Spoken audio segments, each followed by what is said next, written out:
Aye. Just wanted to ask about one of the benefits of Fabinho coming back into midfield.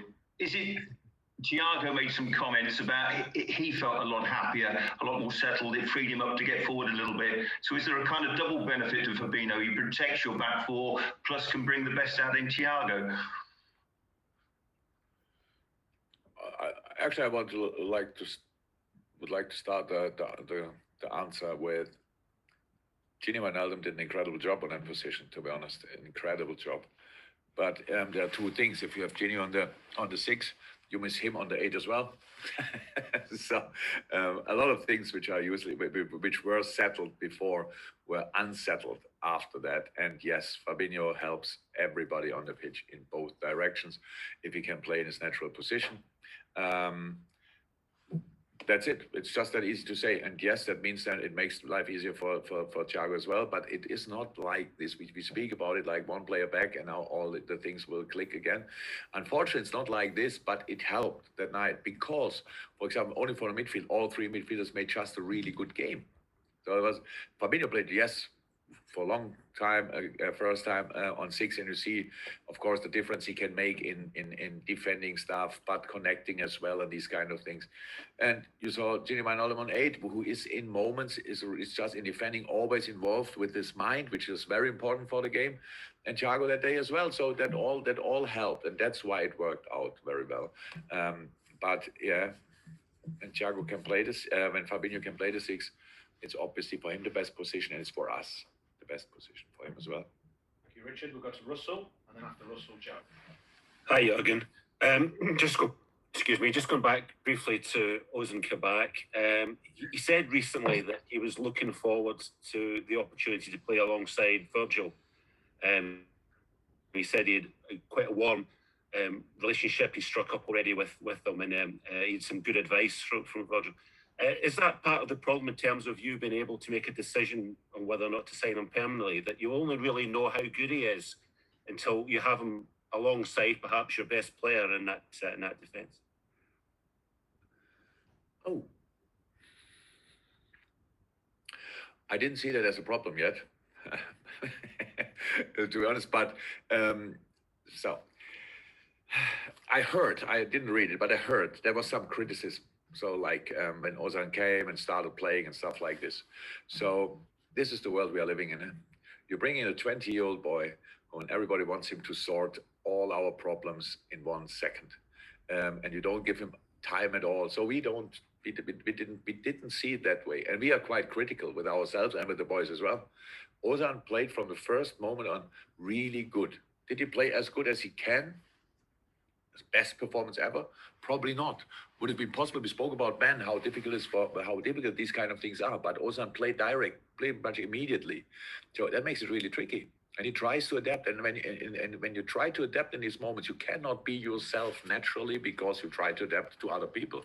So it takes a while until you can do both, adapting to the others and being yourself. So, but I'm completely happy with the performances so far. And of course, everybody knew he's 20 years old. Everybody knew he's an amazing talent.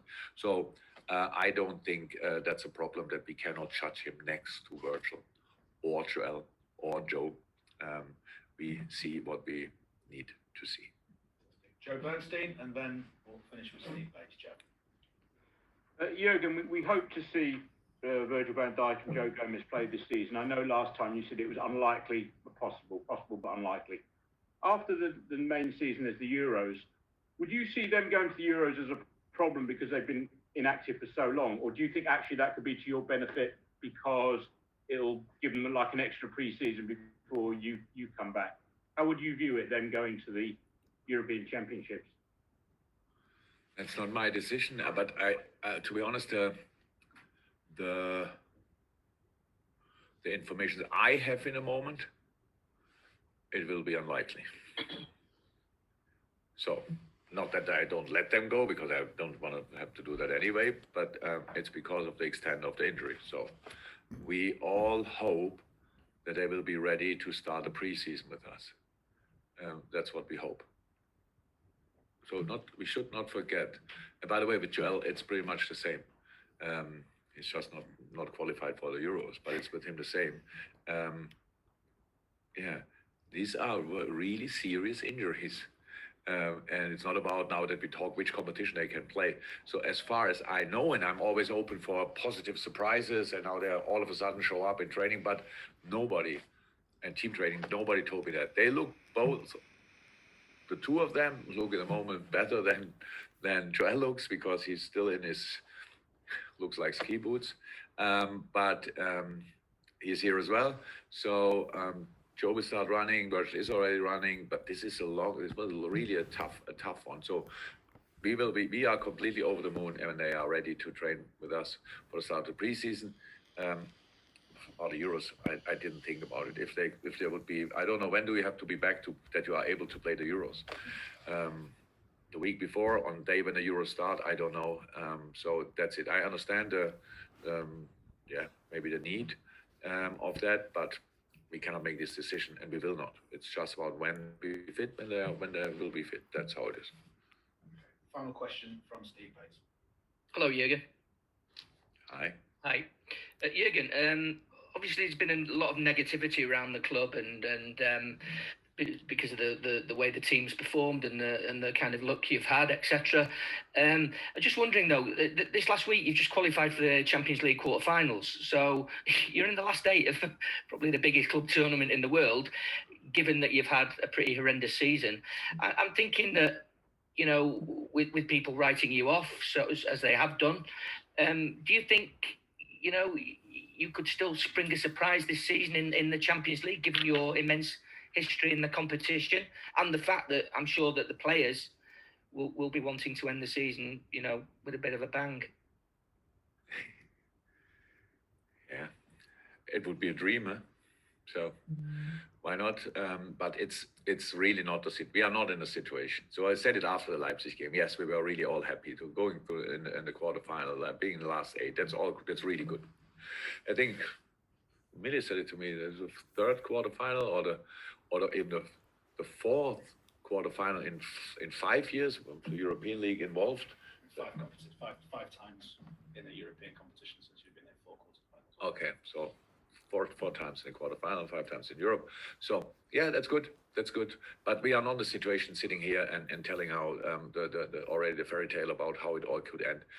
What we think, what we wish, what we dream of, and all these kind of things, that's something completely different. But being ready for Wolves is actually the only concern I have in the moment, the only thing I'm really busy with.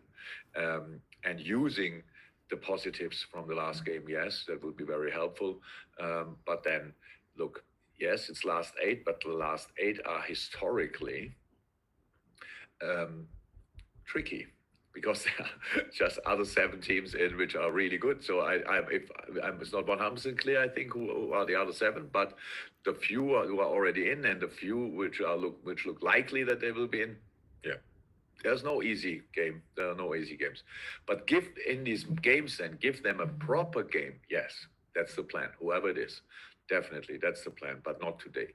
It's in 3 or 4 weeks. I don't know exactly when the next round will be played, but we have enough time until then, and we try to use it as good as possible.